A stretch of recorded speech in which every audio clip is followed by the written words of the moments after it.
So, forgive me my English, I'm Brazilian, so you bear with me with my accent.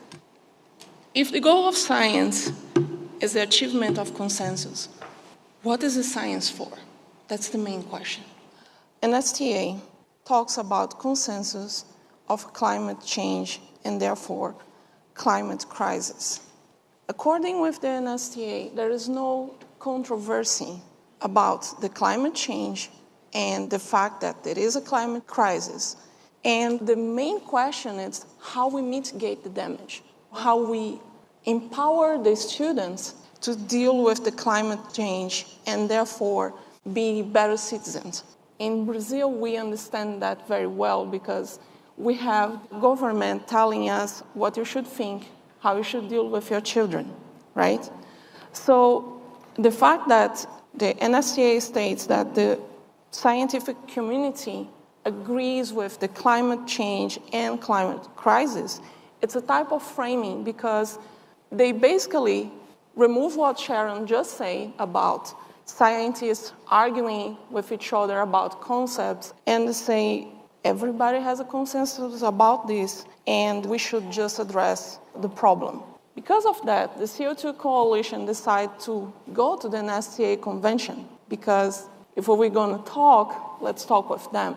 And we wrote this book, Challenging NSTA. The problem was, when we went there, the teachers, many of them were eager to receive documents that were not framed.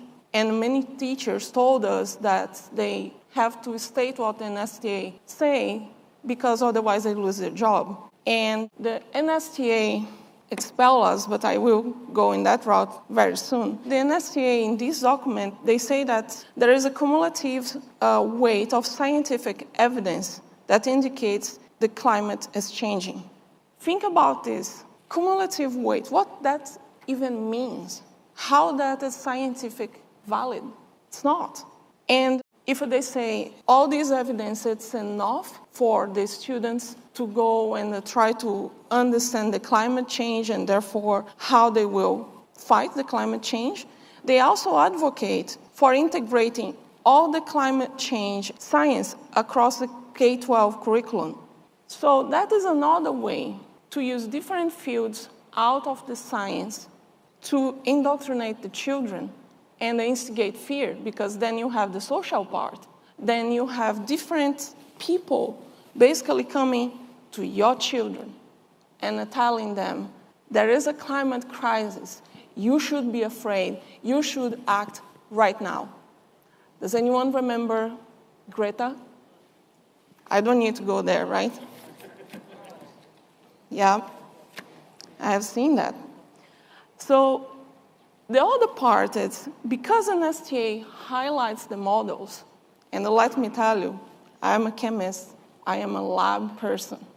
We test things, right? I had many people coming with models and telling me, this reaction does not work. And I go to the lab, and it works. You know why?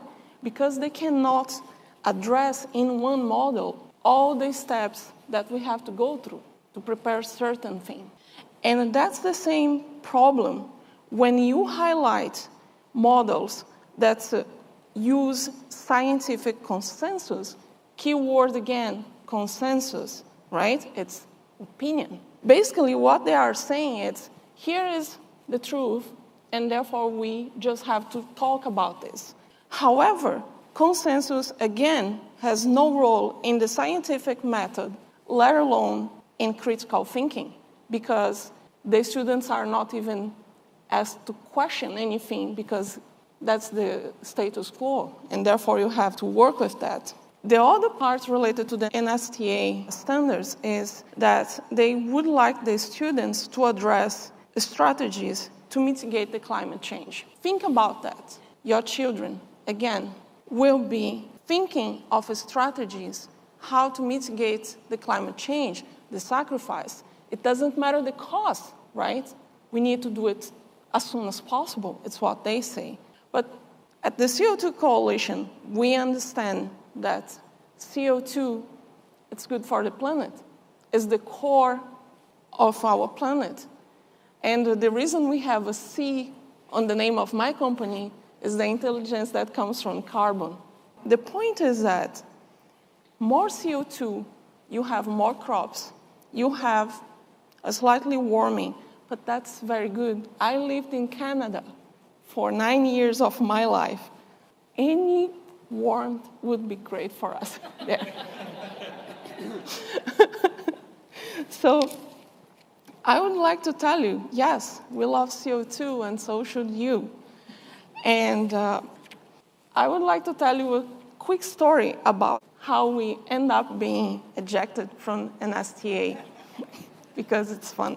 We went there, we had all the lesson plans, the teachers were enjoying, and parents were enjoying the fact that there were people there talking about science without bias, without indoctrination.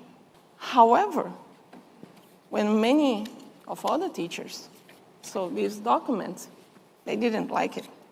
NSTA didn't like it. How dare you challenge us, right? But again, we are scientists.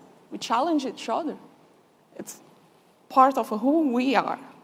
And they ask us, either you get rid of this document or you will be out. And Gregory Wrightstone right here say, okay, we are not giving an inch, and therefore we will not get rid of our document.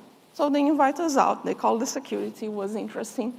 As a new immigrant, I was quite something.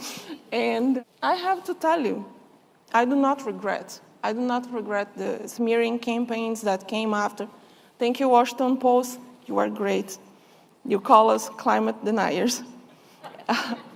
Well, we had other groups telling even worse things, The Independent and so on. So I would let you with this thinking from my own country, okay?